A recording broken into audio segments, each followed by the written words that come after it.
So his superpower is that he turns into mochi. This series is freaking weird, man. I mean, the title says it all right there. You clicked on this. But if you need any more proof, I mean, I am a man that is wearing a poofy hat with antlers sticking out of it whose co-host is a brick.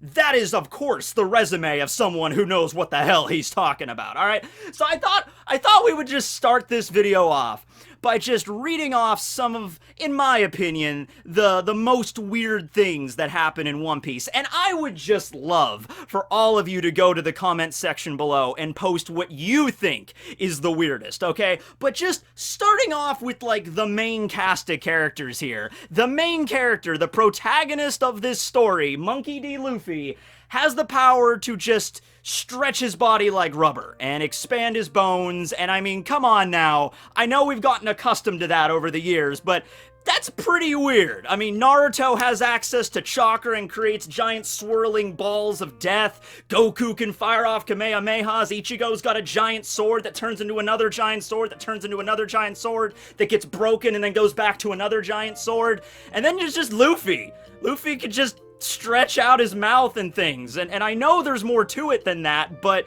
at its core, that's pretty strange. Brook is a skeleton that can walk, talk, eat, drink, cry, and poop that is reanimated and then became a heavy metal rock star sensation. Let's see. Oh, Frankie. Frankie is my favorite, okay? Frankie is a man that got hit by a train and rebuilt his body with a bunch of scrap metal. That is not the weird part. He runs on Coca-Cola as a power source. Not only that, he created an entire plethora of weapons. Very useful weapons. Weapons like the Gao cannon that can completely obliterate a fortress with a single shot. All powered on Coca-Cola, possibly Pepsi, but that's not the point. The point is, soda is like an energy source equivalent to like yellow cake uranium in the One Piece world. That's kind of strange. Alright, moving beyond that, we have some islands, okay? Enies Lobby. Alright, Enies Lobby is an island floating above a giant hole, just basically just taking physics and just punching it in the face at recess for their lunch money. But that's not even the weirdest part about that. It's an island floating above a giant hole in the ocean that people strangely want to live on, and going beyond that, it's actually an extremely important government island where they put one of their biggest facilities, the Judiciary Island, and the Tower of Law is there. This would be like if you just walked outside and all of a sudden a black hole just appeared in the middle of the sky, and the US government's first response to a black hole appearing in the sky out of nowhere would just be like, let's move the US Supreme Court headquarters right into the center of that freaking thing. You know, that's kind of strange. Thriller Bark. Thriller Bark is an island turned into a ship, you know, whatever, that's how it happens. Ruled over by a blue onion human looking dude that can create zombies. The strange thing is the zombies at the stroke of midnight, every single night, get together in the courtyard with disco balls and a fog machine and sing a rocking tune about being zombies. There's way more than this. There's a whole list I made. Like, you can post below, please. All right. So, one more. One more. I swear to God. I mean, there's millions more, but one more. I swear to God, and I'll stop. All right, because I have to get to the whole premise of this. This is leading somewhere. Okay. So, the moon. You know it was going to come back to the moon at some point. The moon has a breathable atmosphere, is populated by a bunch of space fox pirates, and has a secret subterranean city that has thousands of small little automata robots that have scruffy push broom mustaches. But the bigger picture of this video, it's not just me rattling off weird stuff the entire time. I could easily do that. I can make a 30-minute video just doing that. But the bigger picture of this video is, somehow, and I still don't know how definitively. I mean, I'll give you my best theory, but really you just have to come to your own conclusions on this. Oda, who is the mangaka of One Piece, managed to create a series that has lasted for over 20 years. In and of itself, a very impressive thing. But a series that has lasted over 20 years, taking all this weirdness and juxtaposing it with serious issues in the One Piece world that are relatable to our world. Things like racism, things like a tyrannical government and the terrors of that, essays on theology and atheism, issues with sexuality, you know, and transsexuality and all that stuff. And he made it work. He made it work. Like, I don't understand, like, the balancing act you have to do here, but he made it interesting for such a wide audience of people. For little kids to enjoy One Piece, for teenagers, for adults. And when I say adults, like, there are people that watch my videos that, you know, want to learn more stuff about One Piece and stuff. Like, I have access to demographics. There's people, like, over the age of 60. And sometimes those people will actually message me, very rarely. It's a small part of my audience. Mostly my audience is between the ages of, like, 18 and 35. But every now and then I'll get a message from an old person. Sorry, I don't mean to call you old, but they'll be like, you know, I enjoy your stuff. You know, I like reading manga and One Piece too. So this series has touched, you know, a huge range of people from all walks of life, okay? All places, all ages. And I don't know how Oda made it work. I don't know how Oda made it work, where it's like, here you go, 1 minute, and you got a bunch of dancing zombies in a graveyard, and then, you know, a few arcs later, we're dealing with a serious issue of how the fishmen have been segregated and shunned by society and have been oppressed. You know, even like the 4Kids dub, which is what I started out with, because that's basically all we had back in the mid-2000s, One Piece-wise, when it came to the United States. You know, they butchered the Arlong Park arc, you know, pretty solidly whenever they had Bellamere, like, oh, throw you into the dungeon and all of that stuff, right? But even so, you know, watching the 4Kids dub when I was a little kid, despite all the edits they made and how, you know, they made Arlong spout horrible one-liners and jokes, you know, like, if you can't pay the cash, you're out with the trash, blah, blah, blah. You know, I still got it that Arlong was, you know, a bad guy. You know, he was a horrible villain that just ransacked this village and forced Nami into basically servitude to help him, you know, further his own power and stuff. I still got that message from it as a little kid.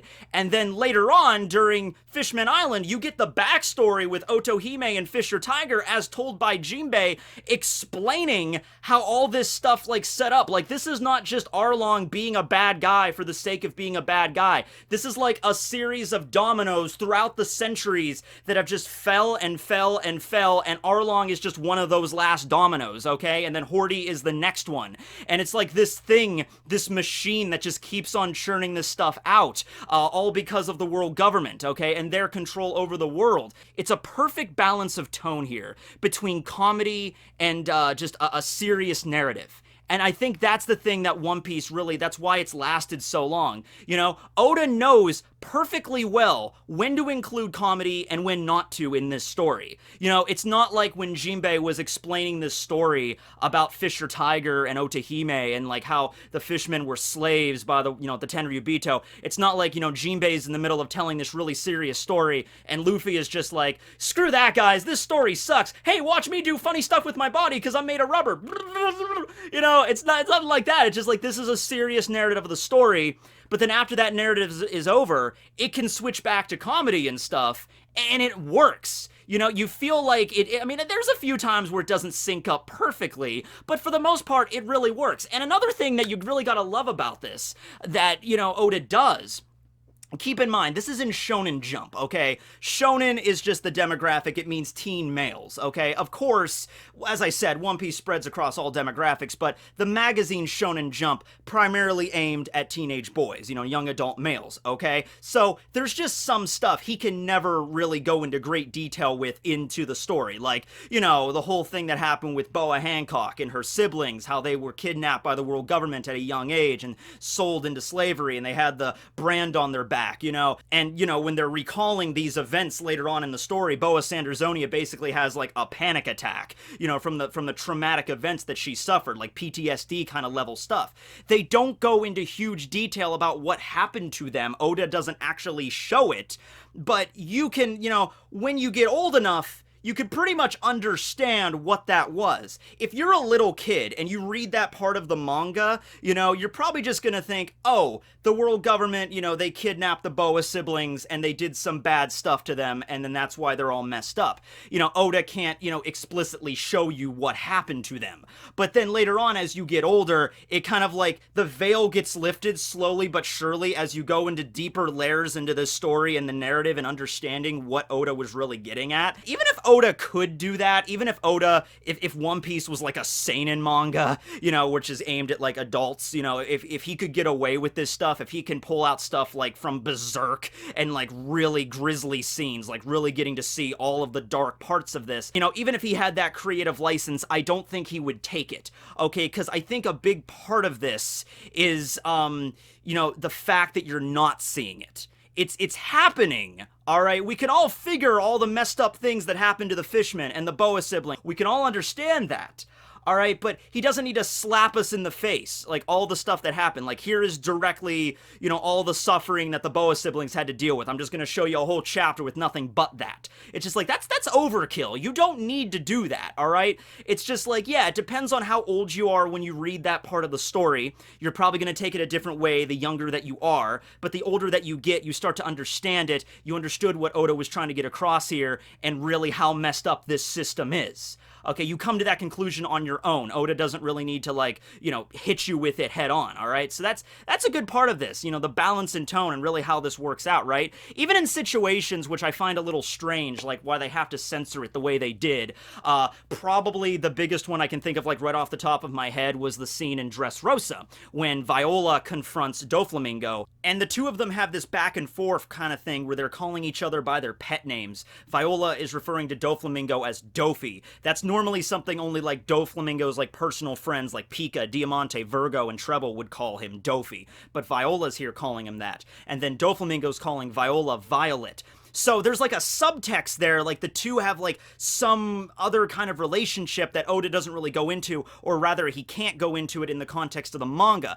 Later on in an SBS, even there in the SBS, he couldn't come out right away and say what it was, because of just the editors and I guess the policies at Shonen Jump, but Oda makes it very abundantly clear that Doflamingo and Viola, they had a sexual relationship between each other, very complicated sexual relationship, okay?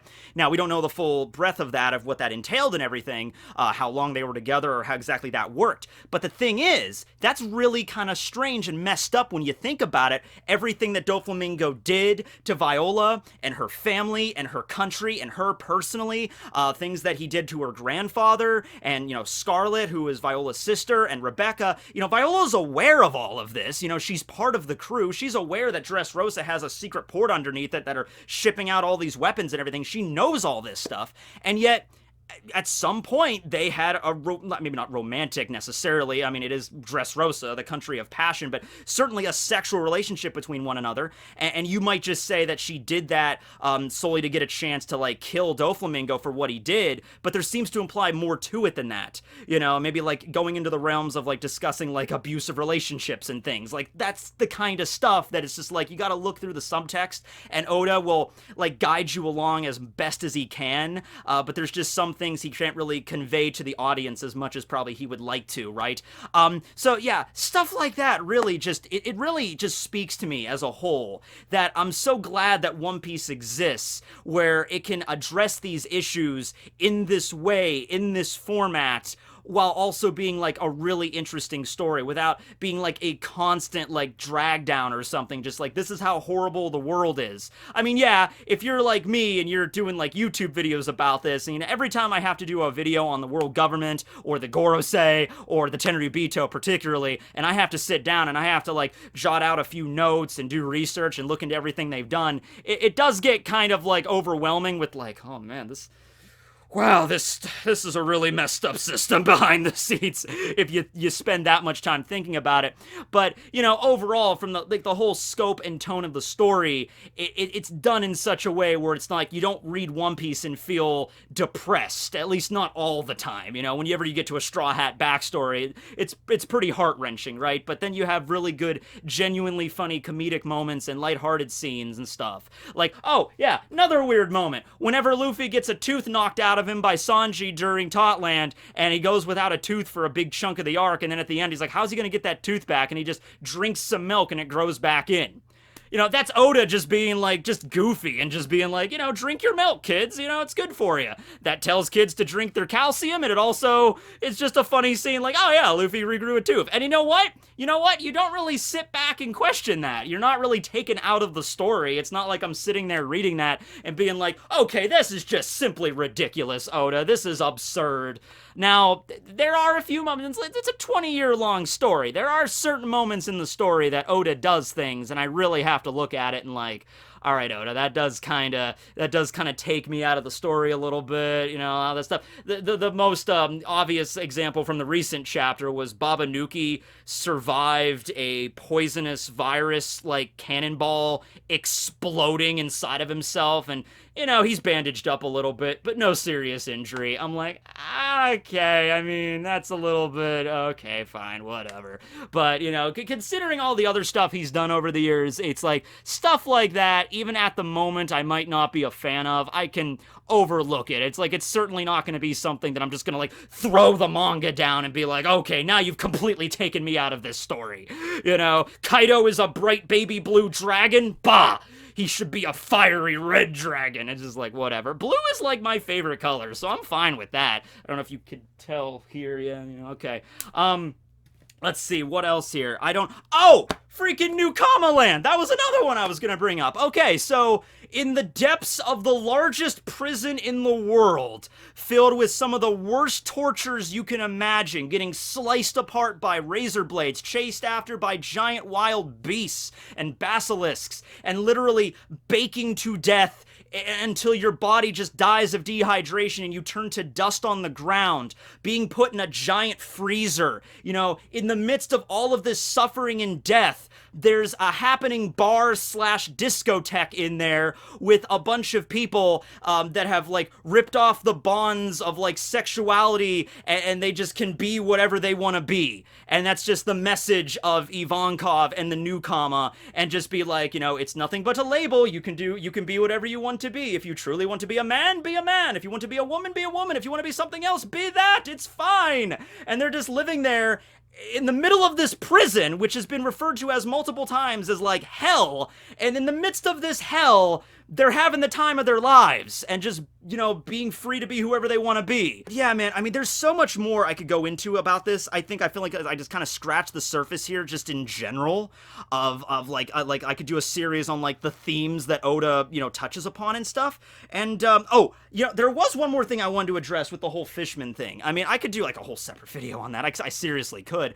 Many people already have. But something else about that, the whole thing with Arlong and stuff, right?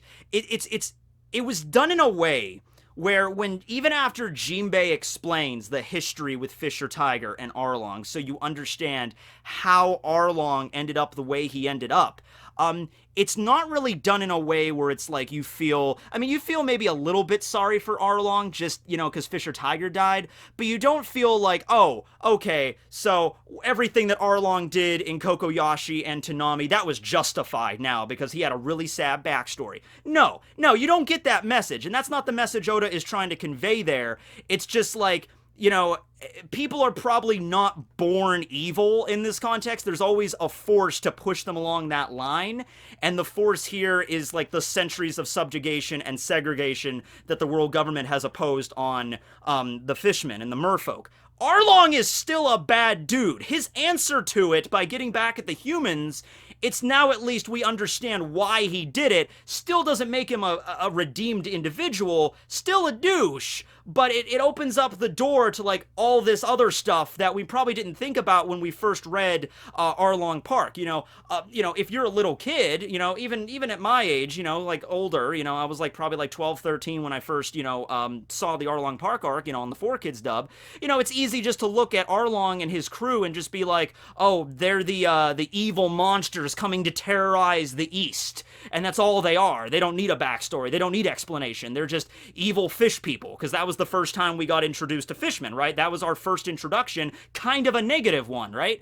You know, and then later on in the story, we go and flip that on its side, and Oda does it that way, and he's like, oh no, there's like, no, Arlong was like a fringe thing. That wasn't like a standard, you know? Like, so, yeah, I just wanted to address that really quick, but yeah, like, I could go way more into detail about any of this stuff, so let me know some stuff about One Piece that you particularly are invested in, and maybe I could do another follow-up video to this. And I know this video is kind of scattershotted, but I was driving home last night, like, late. Like, me and my friends, we played D&D on Sunday nights, and then we played this other game on the Switch. I forget what it's called. It's like Crazy Horse Sheep Adventure. It's like a party game where we played that for like an hour and a half, and I'm sitting there like, And so I'm driving home last night. It's like 1 o'clock in the morning, and I'm tired, and I'm just like driving down the highway, and I'm just like drinking. I have some tea next to me. I'm just... One Piece is a weird show. And I'm like, wait, I could do a video about this. You know, like, and then here we are. You know, a lot of times that's just how I do things, right? But yeah, certainly a unique series, the way that the tone is balanced with, you know, seriousness, and then here you get comedy and a bunch of other elements thrown in. So yeah, let me know what you think about that below. What is the weirdest thing about One Piece to you? What certain themes that, and like the subtext that Oda touches upon, or sometimes you have to do a little bit digging yourself, like Oda alludes to, but then you gotta like figure out the rest yourself. What about like that about One Piece do you like the most? And I guess we'll go from there, but yeah, you got anything to add, Barry? Oh god, the Eneru, yeah, that walking god complex. Oh yeah, that was another one. I could do a whole thing about that. Yeah, it's nuts, right? I know, Barry, you're good, man. You're adding to the conversation. You're adding to the video. Okay, good. All right. Signing out, I guess. I mean, what else is there really? Later, everybody. Oh, by the way, Luffy's a cowboy now. Yep, that's pretty weird there. Gumu no 36 Magnum, partner.